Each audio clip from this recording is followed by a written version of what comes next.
I want to talk to you about Valentine's Day.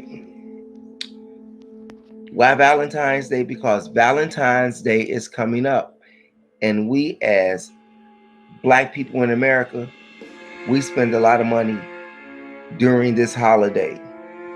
And yes, it is a holiday. It's a holiday that you don't get paid for because it's a erotic sex day holiday. It's an erotic sex holiday. So you don't get paid to have sex, okay?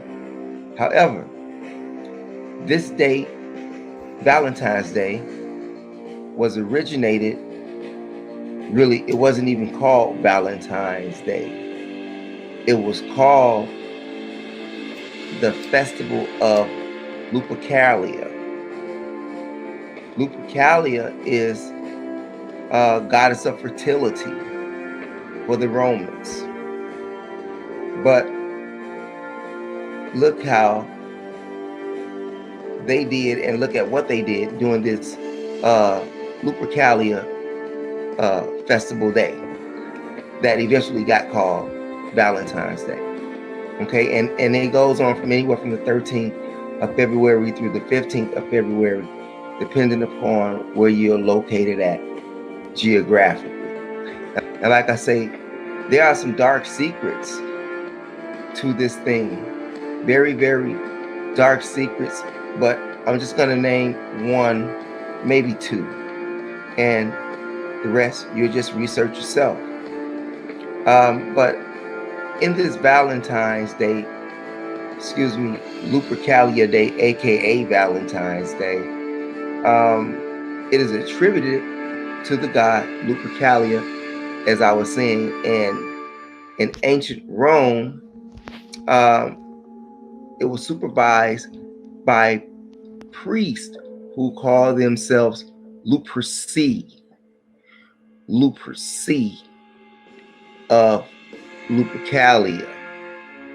Okay? Now, these priests supervised the whole thing. Now, they had a sacrifice that was done with this. And the sacrifice would be as they would take a goat, and they would take a dog, and they would take a knife. Okay? And two of these priests would sacrifice the animals. And after they sacrificed the animals, they would then, with that same knife, wipe it on their forehead, and then afterwards remove that blood with wool that is dipped in milk. Yeah. This is what they would do. And then afterwards, they would take the hide of the animals that they just sacrificed, take the hides and make them to straps. And they would actually go and hit the women with those straps, as opposed to some stupid superstition thing. Yeah. And they said and believed that this would invoke fertility. Now, in this festival, they were always drunk, running lewd, running naked. If you see most of the Roman and Greek gods and their statues, most of them are naked. Neat freak at its finest. Neat freak at its finest. Now, when this occurs, men at this time, these naked men, would draw a lottery for the woman. You can have 20 men, all of them going to get 20 women, and they don't have to have known each other.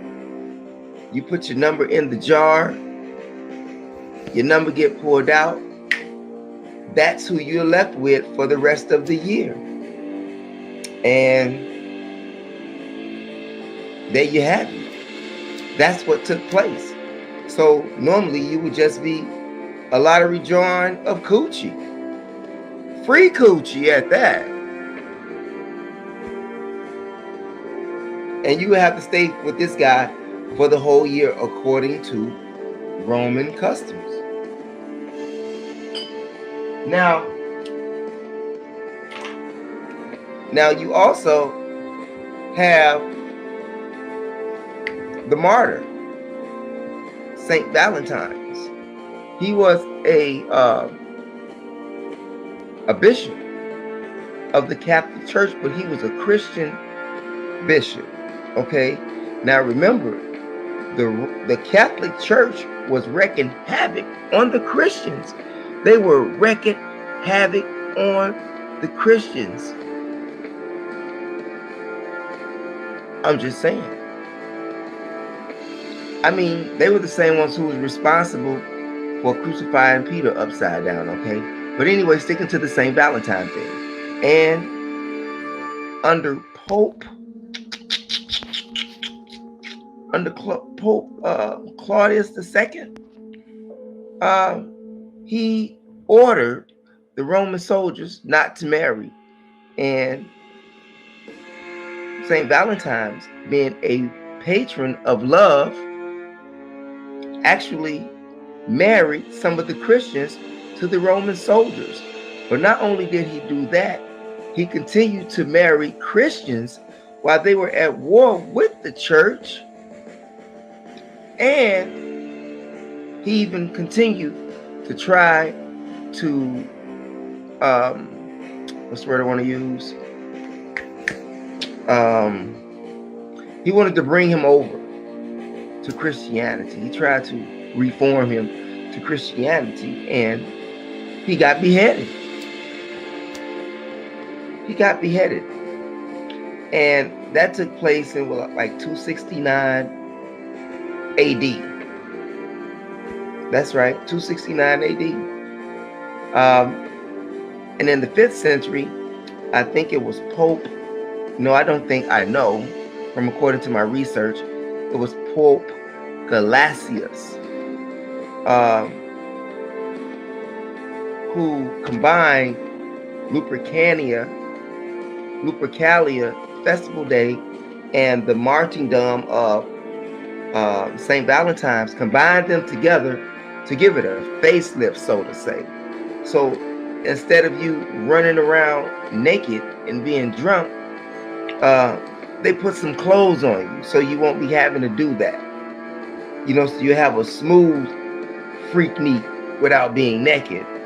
And in doing so, after it became very popular in Europe, they began to make cards. They would pass out little note cards. And it wasn't until maybe 1913, it was 1913 when Hallmark actually began to mass produce these cards out of Kansas City, Missouri. That's where Hallmark is from, straight up. Now, this guy, Cupid, he's a kid. What does he know about erotic sex? He's a kid. What does he know about that? But that's Cupid. It's Black History Month. So while you're spending your money once again on a pagan holiday, and with people who don't care about you at all, okay, they laugh at you coming through the door. Jewelry, diamonds, chocolates, teddy bears, cards. They just made a killing off you during Halloween, Thanksgiving, Christmas, and New Year's. Now, after that, you're recuperating from those holidays or shall I say, Holocaust days of economics that you try to recover from. Now that you get your taxes back, they want some money from that too. They want all your cash. Now just think of how much money you spend.